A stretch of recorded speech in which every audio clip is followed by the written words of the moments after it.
Hello and welcome to the fourth chapter of class 6th supplementary book. The name of the chapter is The Old Clock Shop. नमस्कार, आप सभी का स्वागत है class 6 के supplementary book के चौथे अध्याय में। आइए देखते हैं द ओल्ड क्लॉक शॉप। तो ये कहानी जो है ये एक घड़ी के दुकान की है, जहाँ पर एक बूढ़े व्यक्ति हैं जिनको सुनाई नहीं देता है। वो हैं मिस्टर रे। किस तरह से उनके साथ ये घटना घटती है, आइए चलिए देखते हैं। It's Christmas Eve and closing time for shop. तो ये क्रिसमस का समय था, क्रिसमस की पूर्व संध्या थी और सब दुकानें धीरे धीरे बंद हो रही थी। Ray's old clock shop is still open. Ray साहब की घड़ी की दुकान अब तक खुली थी। Two shoppers call at this late our.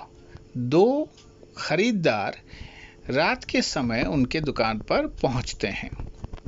ये थी की पॉइंट्स। अब चलिए पूरी कहानी देखते हैं। Christmas Eve had arrived. At last minute shoppers were going home. A thick white sheet of snow lay over Salt Lake City, USA. So Christmas की पूर्व संध्या थी। जो लोग देर रात तक काम करते हैं तो उन्हें लास्ट मिनट शॉपर कहा जाता है, क्योंकि वो दुकान बंद होने के समय आकर अपने ज़रूरी सामान खरीदते हैं। तो सब जो लास्ट मिनट शॉपर हैं, यानी दुकान बंद होने के समय लेट आवर में आकर जल्दी जल्दी अपने सामान खरीदकर सब घर की ओर लौट रहे थे। सॉल्ट लेक सिटी यूएसए में बर्फ की एक हल्की सी चादर पड़ी हुई थी जो कि सफेद थी। Yet the lights were still burning in the old clock shop. अब जो क्लॉक शॉप जिसके बारे में हम पढ़ रहे हैं, मिस्टर रे की घड़ी की दुकान, उसमें अभी भी लाइट्स जल रही थी, यानी दुकान खुली हुई थी। As Ray, its old deaf owner, worked on a clock he had sold that day. अब रे साहब इतने देर तक क्यों थे? क्योंकि वो एक घड़ी का काम कर रहे थे। शायद उस घड़ी में कुछ था, कुछ खराबी हो या कुछ जैसे बेल्ट बदलना हो या कुछ हो, तो कुछ काम वो कर रहे थे। Having finished his work, Ray stood up and was on his way to the back room when a cold rush of air from the front door hit the back of his neck. अब अपना काम खत्म करने के बाद रे साहब खड़े हुए। वो अपने दुकान के पीछे के तरफ, जनरली क्या होता है जब कोई दुकानदार दुकान करता है तो वो दुकान के पीछे एक छोटा सा अपना कमरा रखता है जिसमें कि वो सामान वगैरह रख सके। तो रे साहब जो थे वो दुकान के पीछे की ओर जा रहे थे, इसलिए उनकी पीठ दुकान के दरवाजे की ओर थी। उसी समय उनके गर्दन पर उन्हें ठंडी सी हवा का कोई झोंका महसूस होता है। He turned to meet a last-minute shopper, but his old wise eyes told him that this was not a shopper. अब जैसे ही वो हवा का झोंका उन्हें महसूस होता है तो वो घूमकर पीछे देखते हैं, और जब वो पीछे देखते हैं तो वो देखते हैं कि उनके दुकान पर दो लोग आए हुए हैं। पर उनका जो एक्सपीरियंस था, जो अनुभव था, उससे उन्हें पता चलता है कि ये जो दो लोग आए हैं ये कुछ चीज खरीदने नहीं वाले।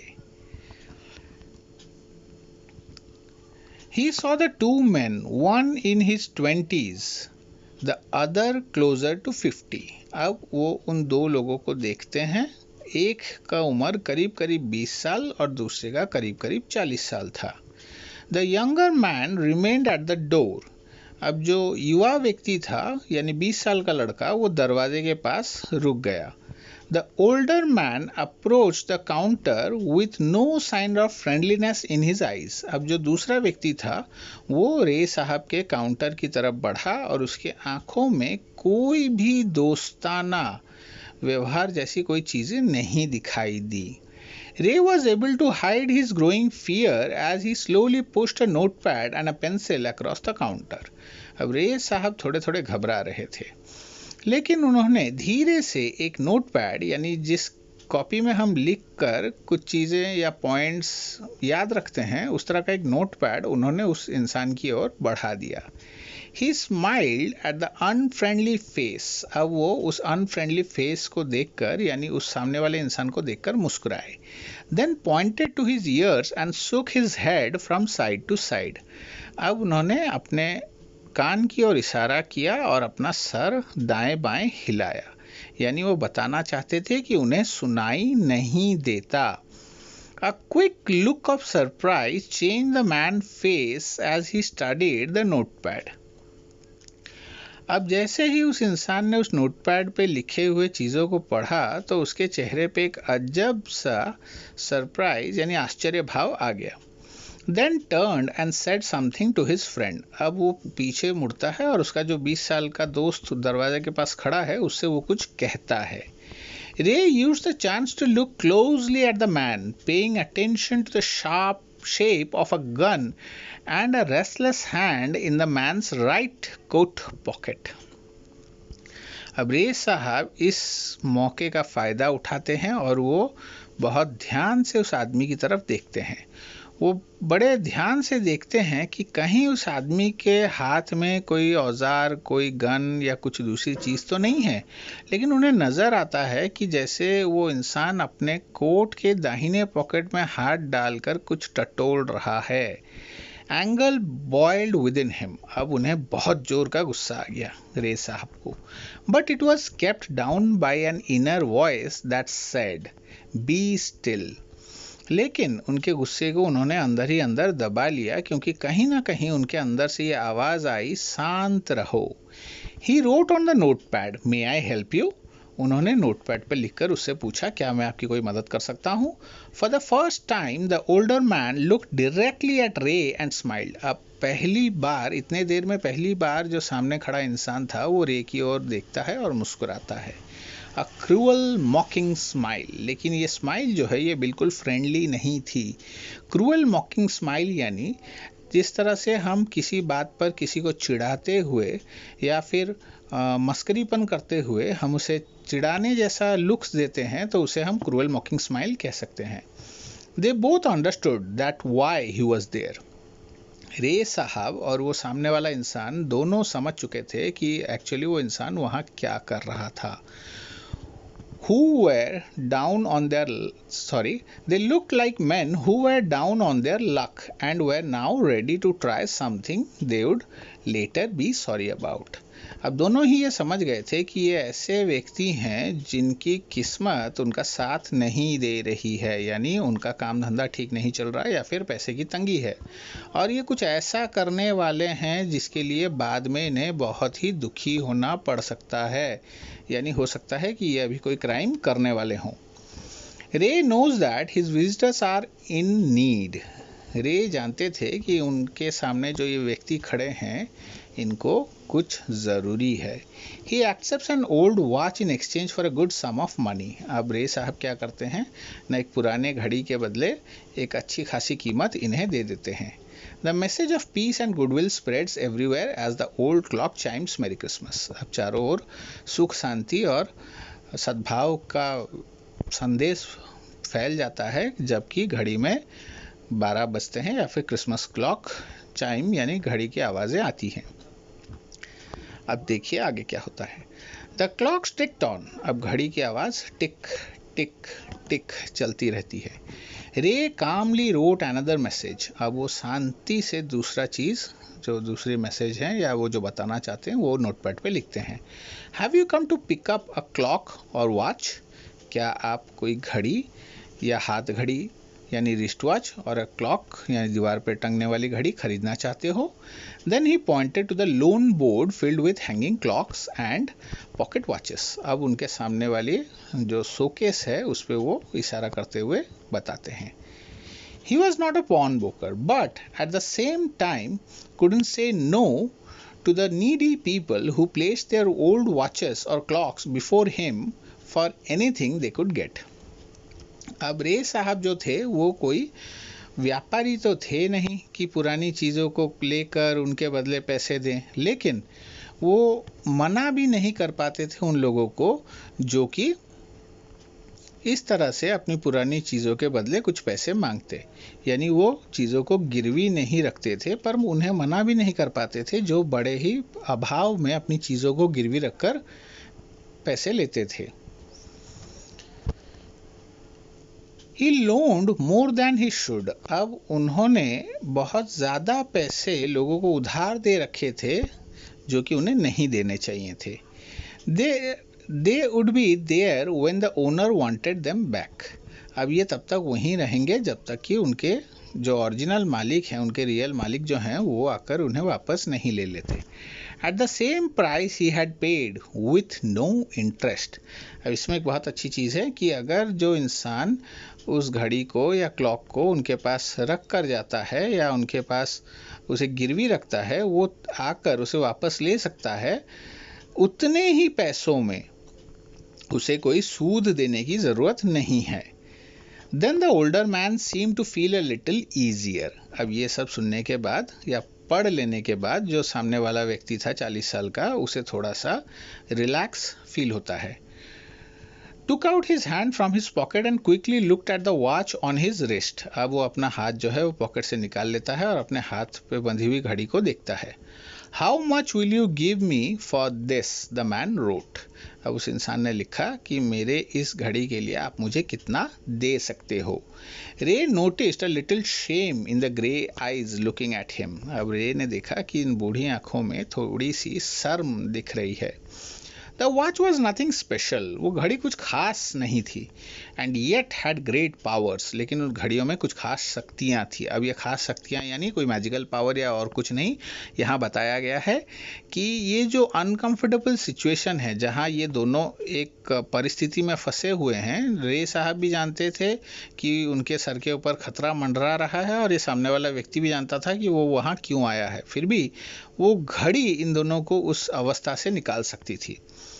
It was something to exchange. अब इस सिचुएशन से निकलने के लिए वो घड़ी ही एकमात्र सहारा थी, तो उसके बदले में कुछ दिया जा सकता था. A way out of a bad situation. So ये उस कठिन परिस्थिति से इन्हें निकाल सकती थी.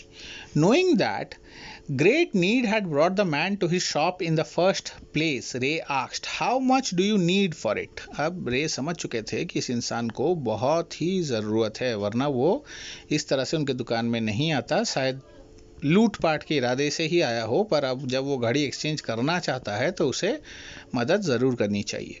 तो उन्होंने लिख कर पूछा कि आपको कितना चाहिए इसके बदले में. The reply came back on the note pad. अब उसका जवाब जो है वो नोट पैड में लिखा हुआ आया. What ever its oath. अब उसने कहा जो इस घड़ी की कीमत मुझे मिल सके.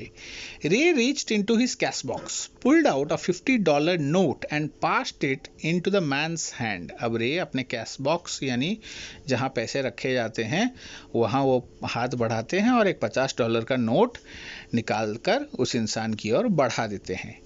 As they shook hand, Ray looked into the man's eyes. They seemed to say thank you. अब जैसे ही वो 50 का नोट वो इंसान लेता है और दोनों हाथ मिलाते हैं, रे उनकी आंखों में देखते हैं और जैसे उनकी आंखें कह रही हों धन्यवाद. They both knew the watch wasn't worth that much. Before turning to leave, the man wrote, I'll be back to pick it up as soon as I can. Merry Christmas. जाने से पहले वो इंसान फिर से लिखता है, मैं बहुत ही जल्द वापस आऊँगा इसे वापस लेने के लिए. आपको क्रिसमस की हार्दिक मुबारकबाद. The little story ended on the half hour with the clock striking all together. The timepieces, which had been looking on silently all the while, rang out the time with such feeling that even Ray, though could not hear them, their sweet musical message was filled with hope. अब ये जो सारी घटना है ये बस आधे घंटे की थी, लेकिन इस बीच जो समय कटा वो बहुत ही कठिन समय था. और इस समय के बाद जब घड़ियां एक साथ बजने लगी, जनरली आपने देखा होगा कि कुछ घड़ियां जो हैं जो घर के दीवारों पे लगी रहती हैं उनमें म्यूजिकल क्लॉक होते हैं, यानी 12 बजे, 1 बजे, 2 बजे वो म्यूज़िक बजते हैं. और इस म्यूज़िक के बजते ही हमारा ध्यान उस पर जाता है। तो रे के दुकान में रखी हुई जो घड़ियां थी वो सब एक साथ बोल पड़ी, क्योंकि अगर घड़ी की दुकान में घड़ियां हैं तो वो सब एक ही टाइम पर बजेंगी, क्योंकि एक साथ बहुत सी घड़ियां हैं। अब इनकी आवाज़ रे तो सुन नहीं सकते थे, लेकिन आज ऐसा लग रहा था जैसे कि वो इस आवाज़ को महसूस कर सकते हैं। Their sweet musical message was filled with hope. अब इस घड़ियों की जो एक साथ बहुत सारे घड़ियों की आवाज़ है, इसके म्यूज़िक में शायद कहीं कोई एक आस है कि दुनिया में आज भी अच्छे लोग हैं।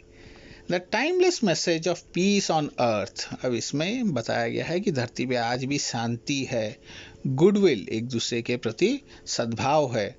Was felt by the three men who stood in the old clock shop। अब ये सारी बातें वहाँ खड़े ये 3 लोग, यानी वो 20 साल का लड़का, वो 40 साल का आदमी और खुद मिस्टर रे, तीनों एहसास करते हैं कि एक बहुत ही अच्छा सूथिंग, शांति, इस तरह की चीज़ भी दुनिया में अभी भी मौजूद है। इसके साथ ही कहानी ख़त्म होती है। आपको ये कहानी कैसी लगी कमेंट करके बताइएगा। अगर अच्छी लगी हो तो लाइक कीजिए। अगर चैनल पे आप पहली बार आए हैं तो सब्सक्राइब कर दीजिए, साथ में बेल आइकन भी प्रेस कर दीजिए ताकि आगे आने वाले वीडियो आपको मिलते रहें। और अगर आपको ये वीडियो अच्छी लगी तो कमेंट करके बताएं कि आपको क्या अच्छा लगा। आपके कमेंट्स हमें और नए वीडियो बनाने में उत्साह प्रदान करेंगे। Thank you. नमस्कार।